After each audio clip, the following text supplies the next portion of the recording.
नमस्कार। News diary channel में आपका स्वागत है। मिर्ज़ापुर की सांसद और केंद्रीय राज्य मंत्री अनुप्रिया पटेल का जिले के विकास को लेकर योगदान है। ये बात लोगों में चर्चा भी हो रही है और दिखाई भी दे रहा है। मुख्यमंत्री के आगमन पर लालगंज में मिर्ज़ापुर की लोकप्रिय सांसद एवं केंद्रीय राज्य मंत्री अनुप्रिया पटेल ने मुख्यमंत्री के सामने इस बातों को, जिले के विकास की संरचना को बताया और उनको साधुवाद दिया कि जो भी विकास हो पाया है वह मुख्यमंत्री का देन है।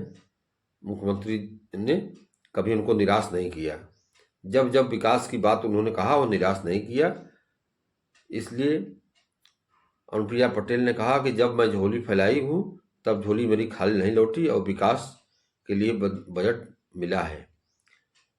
इसी तभी तो मिर्ज़ापुर में मेडिकल कॉलेज बनकर तैयार हो पाया है और मिर्ज़ापुर में जो विकास कार्य हुए हैं वो दिखाई दे रहे हैं और विंध्य विश्वविद्यालय भी बनकर तैयार हो जाएगा। उसके लिए जमीन चिन्हित किया जा रहा है। मुख्यमंत्री का स्वीकृति मिल चुका है।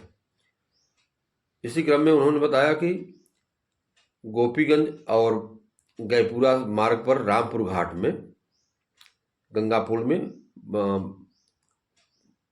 पुल बनाने की सैद्धांतिक स्वीकृति मिल चुकी है। यह बहुत बड़ा उनका बयान है और जानकारी है। बता दूं आपको कि मध्य प्रदेश से सीधे गोपीगंज के रास्ते लखनऊ का जुड़ाव है। रामपुर घाट में गंगा में पुल बन जाने से मध्य प्रदेश के लोगों को भी लाभ मिलेगा और लालगंज तहसील से लेकर के प्रयागराज जनपद के लोगों को भी इस रास्ते से जाने में लाभ मिलेगा। लोगों को सुविधा मिलेगी और कठिनाई का सामना नहीं करना पड़ेगा। अनुप्रिया पटेल ने प्रधानमंत्री मोदी का भी सराहना किया। महिला आरक्षण बिल पास कराकर उन्होंने जो महिलाओं को अधिकार दिया, इसके लिए उन्होंने सराहना किया और कहा कि यह महिलाओं पर किया गया उनका काम महिलाओं को आज़ादी देने के बराबर है। अभी तक महिलाएं आज़ाद नहीं थी। उनको आरक्षण में अधिकार मिला है। अब महिलाएं उत्तरोत्तर आगे बढ़ेंगी। आगे बोल रही हैं अनुप्रिया पटेल, मिर्ज़ापुर की लोकप्रिय सांसद। इनको सुनिए।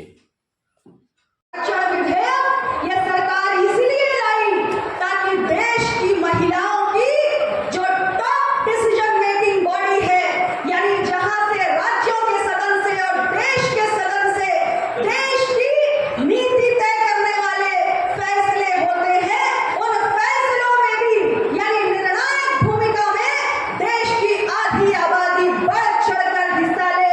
इसलिए महिला आरक्षण विधेयक लाया गया।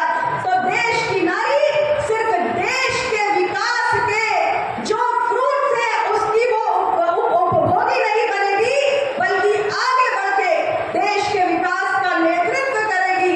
और इसीलिए आज ये पूरी नारी शक्ति बंधन की कवायद हो रही है। माननीय मुख्यमंत्री जी स्वयं आप सबका उत्साहवर्धन करने के लिए हमारे बीच में आए हैं। मैं उनको बहुत आभार व्यक्त करना चाहती हूँ और इस मौके पर मैं जरूर कहूंगी कि माननीय मुख्यमंत्री जी ने मिर्जापुर को विंध्य विश्वविद्यालय की सौगात दी है। माननीय मुख्यमंत्री जी ने हमारे मिर्जापुर में जो वर्षों पुरानी एक मांग थी क्षेत्रीय जनता की कि रामपुर घाट पर पक्के पुल का निर्माण हो, उसकी भी सैद्धांतिक स्वीकृति आपने देने का काम किया है। इतनी विकास की सौगातें मुख्यमंत्री जी ने दी है कि उसकी जितनी भी चर्चा की जाए वो कम ही है। माननीय मुख्यमंत्री जी, आपके सामने बहुत सारी गरीब और असहाय जनता मौजूद है। इसमें हमारे कोल आदिवासी समाज के लोग हैं, हमारे मुसहर समाज के लोग हैं, हमारे दिव्यांगजन हैं।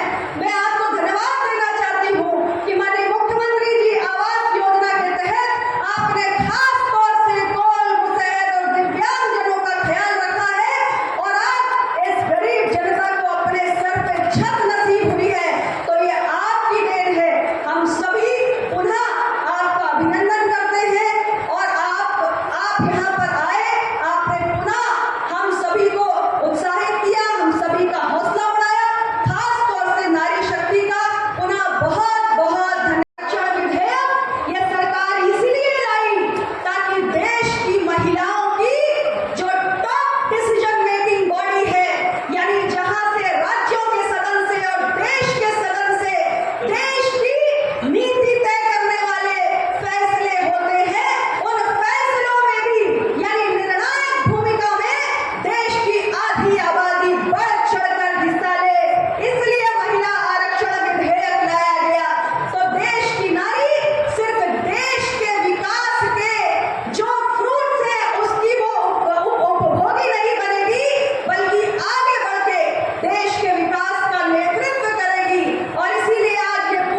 कहूंगी कि माननीय मुख्यमंत्री जी ने मिर्जापुर को विश्वविद्यालय की सौगात दी है। माननीय मुख्यमंत्री जी ने हमारे मिर्जापुर में जो वर्षों पुरानी एक मांग थी क्षेत्रीय जनता की कि रामपुर घाट पर पक्के पुल का निर्माण हो, उसकी भी सैद्धांतिक स्वीकृति आपने देने का काम किया है। इतनी विकास की सौगातें मुख्यमंत्री जी ने दी है कि उसकी जितनी भी चर्चा की जाए वो कम ही है।